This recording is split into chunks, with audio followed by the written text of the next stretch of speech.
సంక్షేమ కార్యక్రమాలు ఏవైతే ఇచ్చిన మాట ప్రకారం ఆడబిడ్డలకి ఆర్టీసీ బస్సులో ఉచిత బస్సు ప్రయాణ సౌకర్యం, 200 యూనిట్లు ఉచిత కరెంటు ప్రతి పేదవాడి ఇంటికి. దేశంలో ఏ రాష్ట్ర ప్రభుత్వము పేదవాడి ఆకలి తెలియక సన్నబియ్యం ఇచ్చిన సందర్భం లేదు. ఈనాడు తెలంగాణ రాష్ట్రంలో ప్రతి పేదవాడికి పెద్దోళ్ళు తినే సన్న బియ్యాన్ని పేదవాళ్ళకు కూడా ఈ ప్రభుత్వం ఇస్తుందన్న సంగతి మీకు తెలియంది కాదు. ఆనాటి 10 సంవత్సరాల పరిపాలనలో పేదవాడికి రేషన్ కార్డు కూడా ఇవ్వాలనే జ్ఞానం ఆ ప్రభుత్వానికి లేకపోతే కొత్త రేషన్ కార్డు ఇవ్వటమే కాదు, పాత రేషన్ కార్డులో కొత్త పేరు కోడలు వచ్చినా ఇంకా ఎవరు వచ్చినా ఇంటికి ఆ పేరు కూడా పాత రేషన్ కార్డులో పేరు చేర్పించిన ప్రభుత్వం మీ దీవెనలతో ఉన్న ప్రభుత్వం. 10 సంవత్సరాల్లో పేదవాడి కళ ఆత్మ గౌరవంగా చూసుకునే ఒక చిన్న ఇల్లు. నీ ఇల్లు ఏడుందన్నా అని అడుగుతారు. ఏ ఊరు పైన ఎందుకు అడుగుతారంటే ప్రతి ఇంటికి ప్రతి మనిషికి ఒక ఇల్లు అనేది అడ్రస్ ఉంటది. ఆనాటి ప్రభుత్వం ఇల్లు ఇయ్యాలనే జ్ఞానం కూడా లేదు. 10 సంవత్సరాలు పేదోడి కష్టాలు మర్చిపోయింది.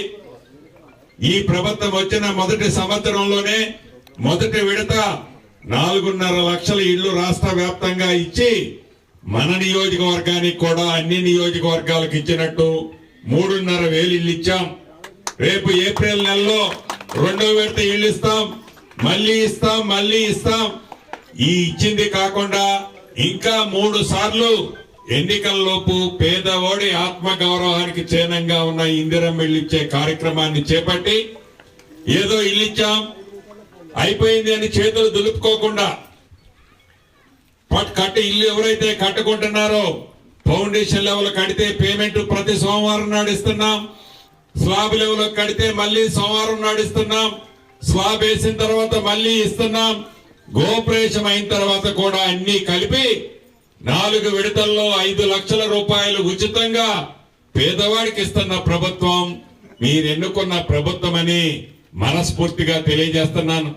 అంతేకాదు పేదవాడి పిల్లలు హాస్టల్లో చదివితే ఆనాటి ప్రభుత్వం సరిగ్గా బువ్వ కూడా పెట్టకపోతే ఈ ప్రభుత్వం గౌరవ ముఖ్యమంత్రి రేవంత్ రెడ్డి గారు వచ్చిన తర్వాత 100కి 40 రూపాయలు ఎక్కువ చొప్పున పేదవాడికి మంచి బువ్వ పెట్టాలని 40% ఛార్జీలు పెంచాం.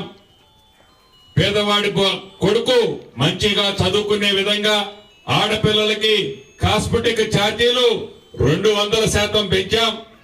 ఇలా రాష్ట్ర ఆర్థిక పరిస్థితి ఇబ్బంది ఉన్నా పేదవాడి పక్షపాత ప్రభుత్వంగా పేదవాడి ఆత్మగౌరవంగా బ్రతికే విధంగా పేదవాడి ఎన్ను తట్టి అండగా ఉండే విధంగా గౌరవ ముఖ్యమంత్రి రేవంత్ రెడ్డి గారి నాయకత్వంలోని ఈ ప్రభుత్వం పనిచేస్తుంది, భవిష్యత్తులో కూడా చేస్తుందని మనస్ఫూర్తిగా మీ అందరికీ తెలియజేస్తూ, మీకు తెలియంది కాదు ఆనాడు ఈ గ్రామంలో కూడా అత్యధిక మెజార్టీతో నన్ను దీవించారు.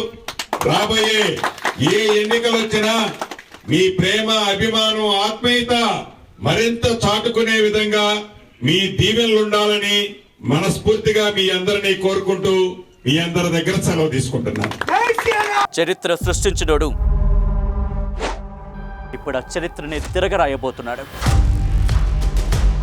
అబద్ధాల గోడల్ని బద్దలు కొట్టి నిజాలను రాగా మీ ముందుంచబోతున్నాడు.